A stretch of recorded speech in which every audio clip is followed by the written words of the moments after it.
It is the longest day of the year.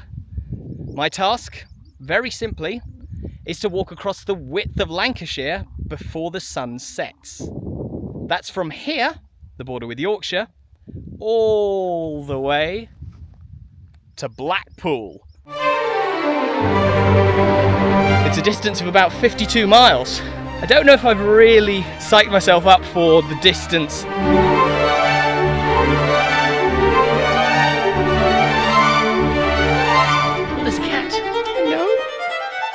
We really started to climb, going up to the top of Pendle Hill.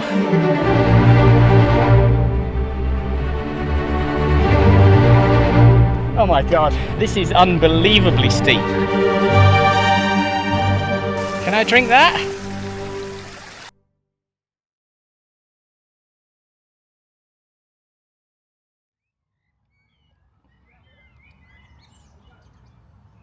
It is 11:15. And we've got 34 miles to go still. It's slipping away. Let's get moving.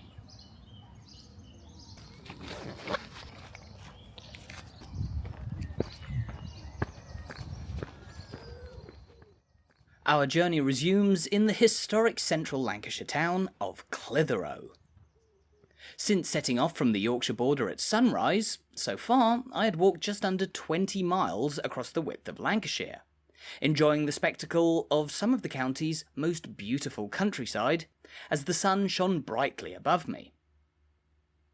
However, with 10 hours of daylight remaining, I still had well over half the journey to complete.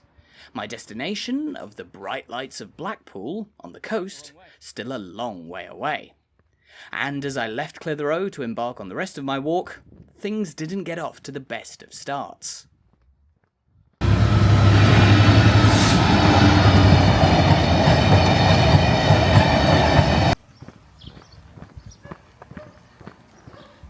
Okay, a lot of bad things just happened. That train was the longest train in the world, but fundamentally it started chucking it down. Now they did say it was going to rain today, they're predicting thunderstorms, but this is much earlier than what was forecast.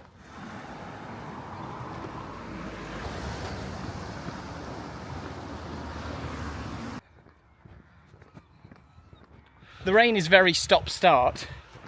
The sun's gone in at least, so I'm not getting cooked, but the humidity's gone right up and it's very, very sticky.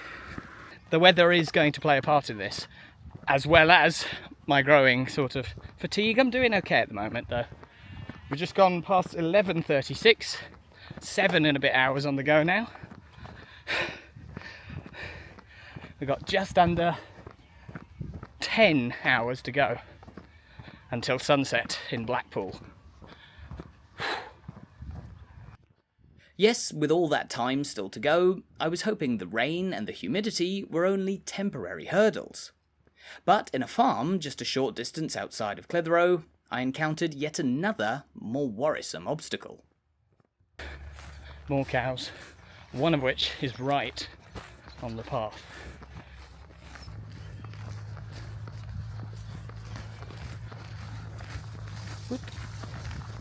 Good girls, good girls, good girls. Sorry.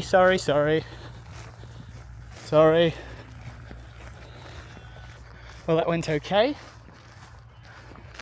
Hopefully none of them come back for revenge. Fortunately, they didn't. And as I left the cows in peace, I continued westward across the fields.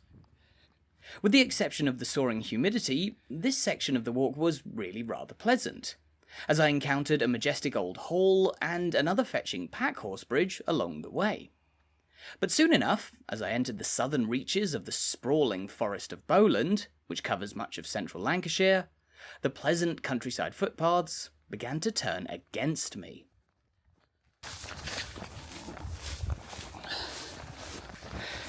There is no semblance of a path whatsoever. Oh dear. Probably around here, but I mean, it's just, look at it.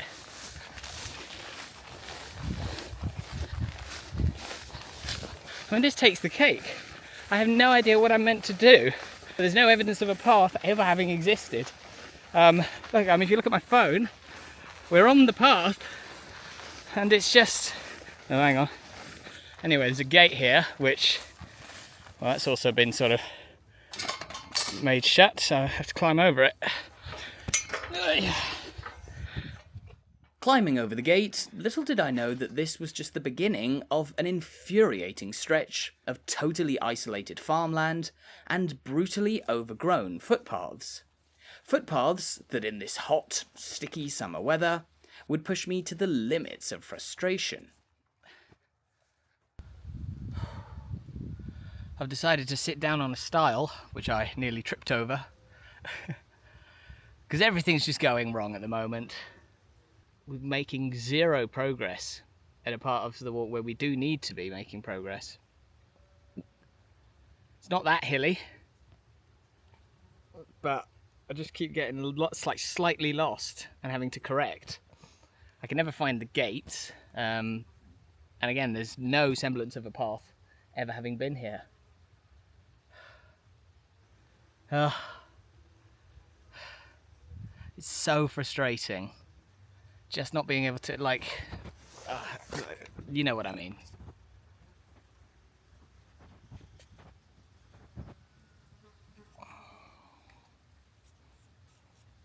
Okay, we get moving again, and immediately we got a problem. There's this little river. No, I can walk across that. That's fine.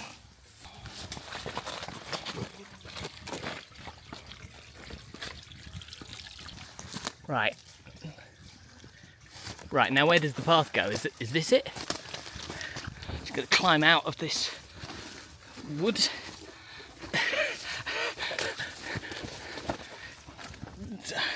I'm going to fall over again. I've fallen over again. Good.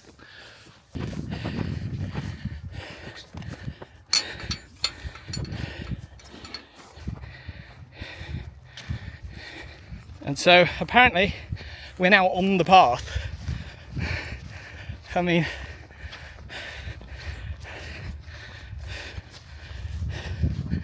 is it that to my left?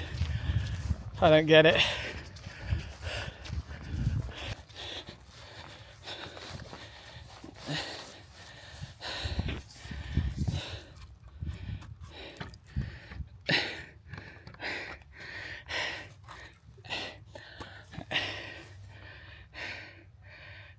It ain't budging.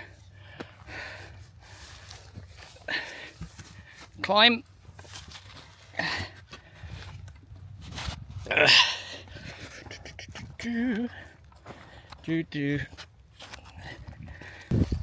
Right, and the thing is, I can't enter a field without, forensically following the map.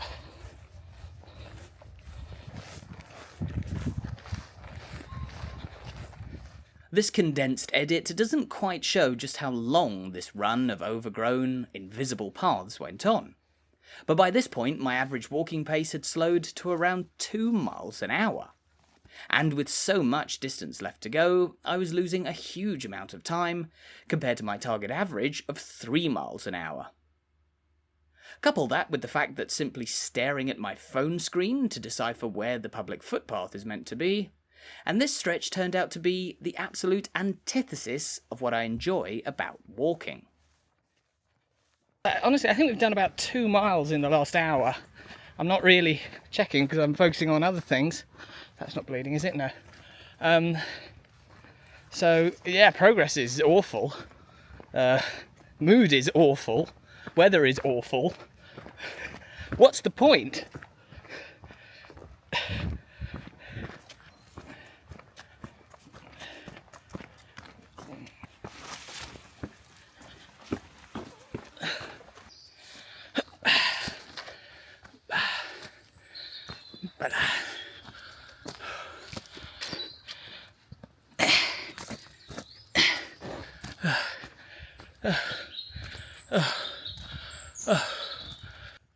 Eventually, though, it seemed like the worst was behind me. The fields were opening up, and soon enough, I even found myself on some tarmac. which followed the route of a local river that I was then due to cross by using some handily positioned stepping stones that seemed almost too good to be true. Yeah, I told you it was too good to be true. Stepping stones are lovely, but see this gap between one and the other? It's been knocked out, the previous stone, out of its place, and now there's this huge gap. I'm in the middle of a river that I have to get across somehow. It's a proper river, it's not just a stream.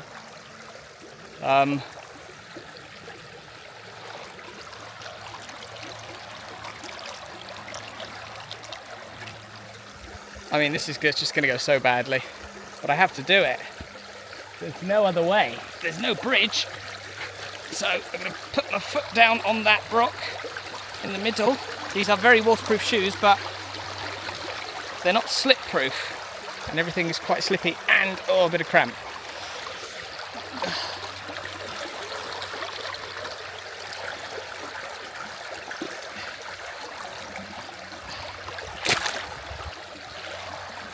You can't see, I can't get the camera in place. I'm trying to not fall in the river. How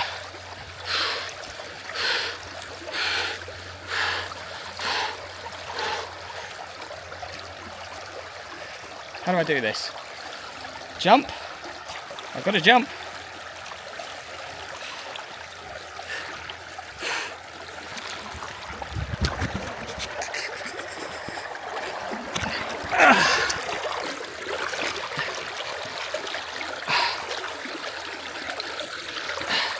I don't know what that looked like on camera, but I made it across and a little bit of water in my shoes. Now we've got another gap, another one that's been knocked out just in front.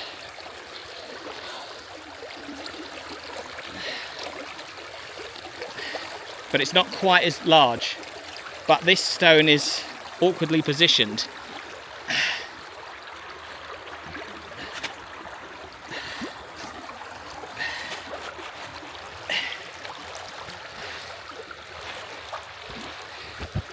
This is ludicrous. There's probably people in that house behind watching me. This is madness.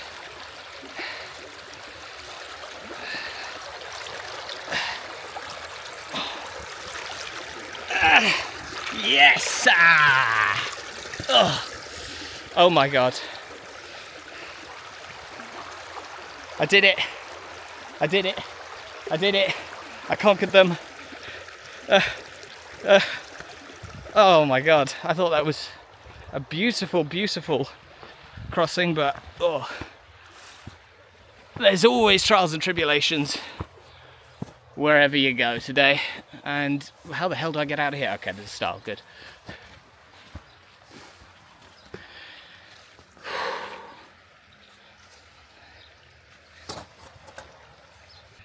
What's next? What is next?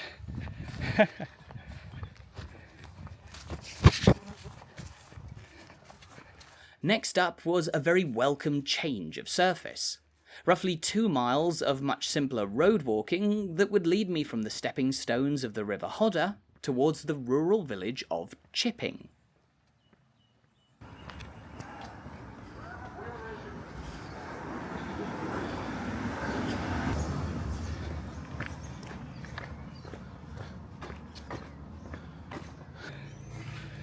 Okay, decision time.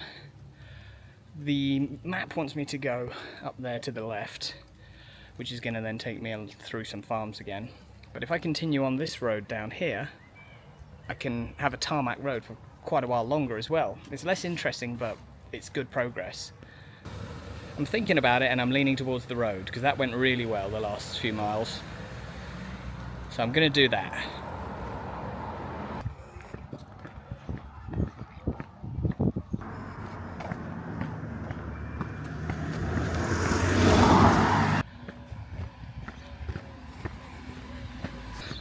Okay, it turns out it's not that way. It is left and then immediately left again. My bad.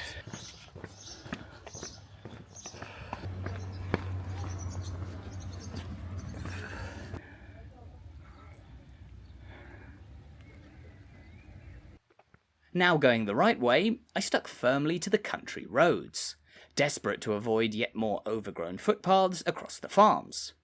And although this would add an extra mile or so to my overall distance, I could at least make consistent progress. Admittedly, this wasn't the most riveting part of the walk, although it did take me through some eye-catching Lancashirean scenery, the mighty fells of the Forest of Bowland looming large over the horizon. And eventually, I did actually have to leave the tarmac, once again following some rural footpaths that, for a change, had been delightfully maintained.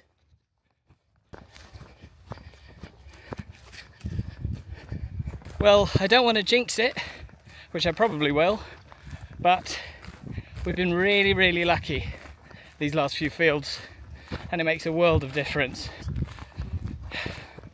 Just a clear path across the field, that's it. Oh.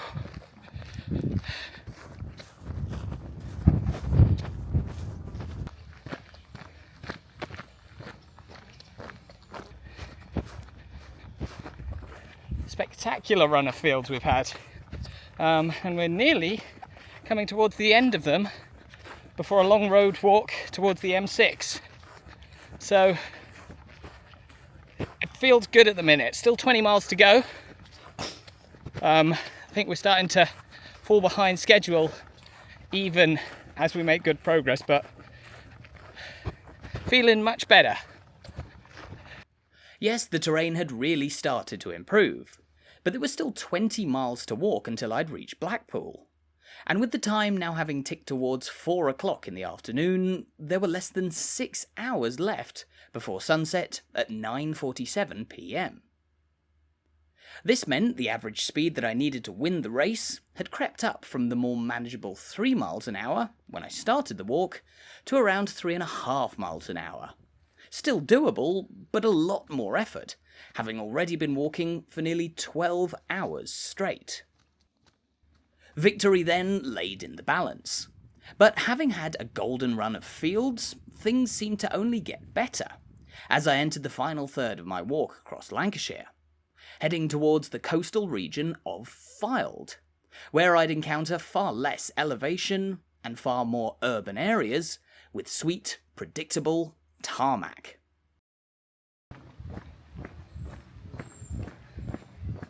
There we go. Thank you so much to the landowners there. They made that a real joy. Now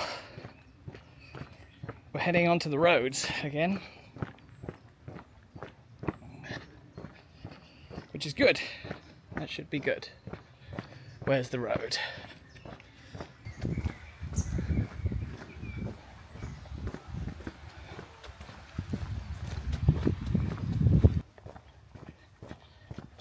I'm starting to believe again. I know I shouldn't, but there's a part of me that now thinks, with this great progress we made over the last few miles, I can do this. We can get to Blackpool before the sun sets, but it's going to be really close if we've got any chance. I just got to keep ploughing on. Not think about it too much. Keep walking. I'm loving these roads at the moment though. Indeed, this was probably the best I'd felt since the very beginning of the walk, and I had even more reason to be excited.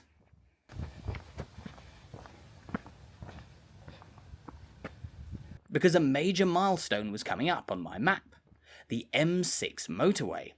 A symbolic border between the countryside that I'd been walking through for the last few hours, and the towns and villages of Fylde that would take me towards Blackpool.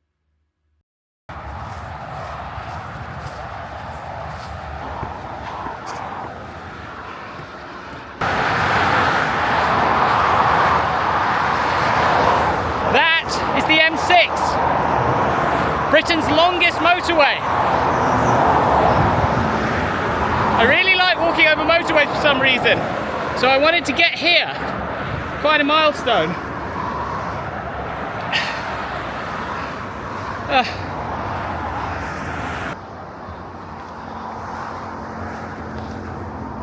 Now that we've made it to the M6, I'm satisfied that I've walked a decent distance.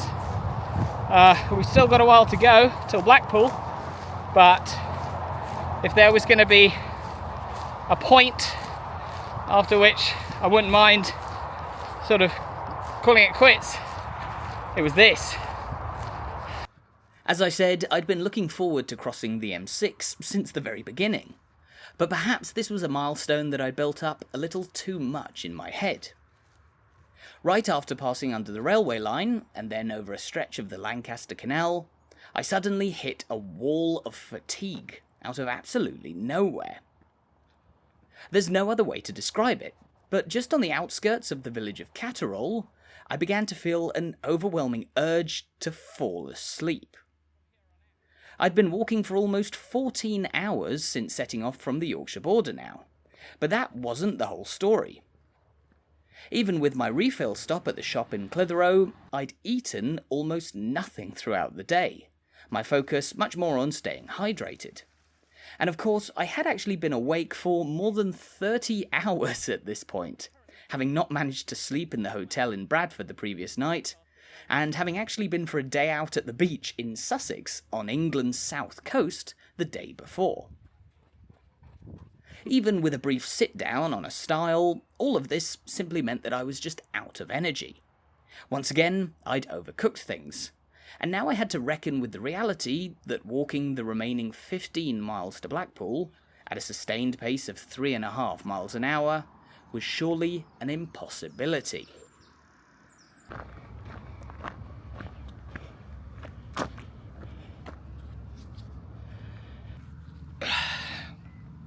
Right, momentous decision time. It's just gone, it's 10 to 6 now. So basically we've got just under 4 hours of daylight left, and I've still got more than 15 miles to go. That average speed is approaching 4 miles an hour, and it is doable if that were at the start of the walk. But this is not the start of the walk. I've been on the go for more than 13 hours. So I'm starting to think about ending this early, which is rubbish, isn't it? So here's the plan, I am not going to make it to Blackpool before the sun sets. And the truth is, I don't think I'm going to make it to Blackpool full stop. 2 miles from here is a village called St Michael's on Wyre, and they have a pub. And if I'm being honest, I really like the sound of a relaxing summer solstice evening in the pub by the river. So I think I'm going to tap out here in this farm just outside Clitheroe. Still don't know how to pronounce that. Tap out on the concept of getting to Blackpool, let alone before the sun sets.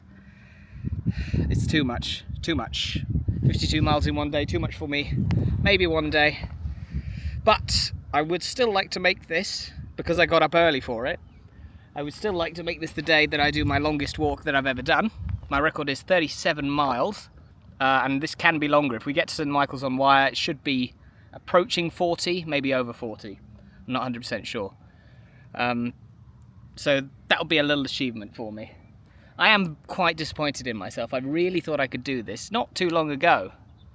And it's been a wonderful day. I mean, some of the scenery has been spectacular. There have been frustrations. But when you reach your limit, you reach your limit.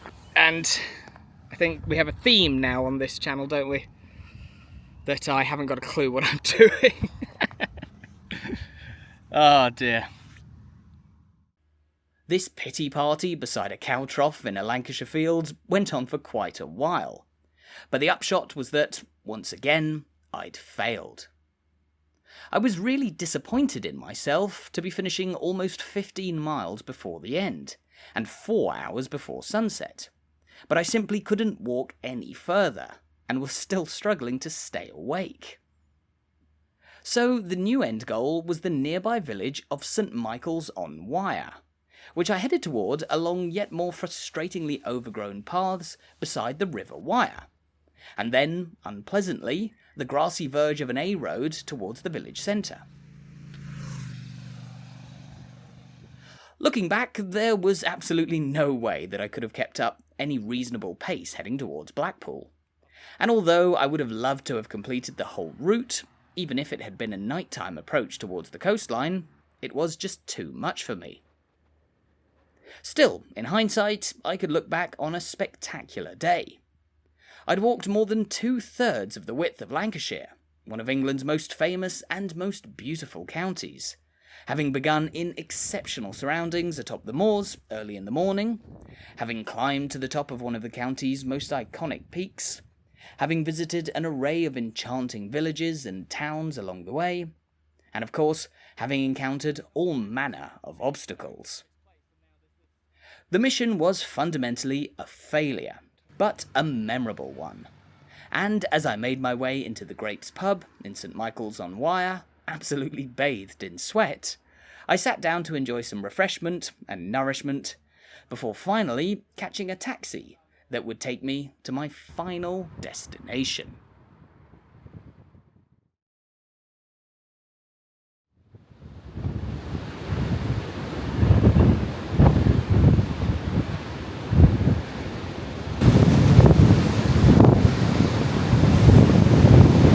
Well, it's the morning after the day before, as they say. It's a gorgeous, gorgeous day here in Blackpool. I had a lovely night's sleep. But yeah, not really much to say. Some final thoughts. We did walk 41.4 miles overall, with various detours and mistakes on my part. If we'd made it all the way here, the route would have been about 56, 57 miles. So we had no chance, frankly. It got out of hand long before. Anyway, that's okay. I suppose I do need to say, as always, thank you very much for watching. Why I keep attempting these things that I have no chance of succeeding in, I don't know. I am actually quite disappointed in myself. I really thought I could get a lot further, and to tap out quite so far before the final destination is a shame. But I really enjoy the walk. I wouldn't be doing it if it wasn't for the fun of making the video as well. I enjoy editing, so it's all good. It's all good, and I've had a lovely day out in Lancashire. There's not really much more to say other than thank you very much. And see you next time for something hopefully more feasible.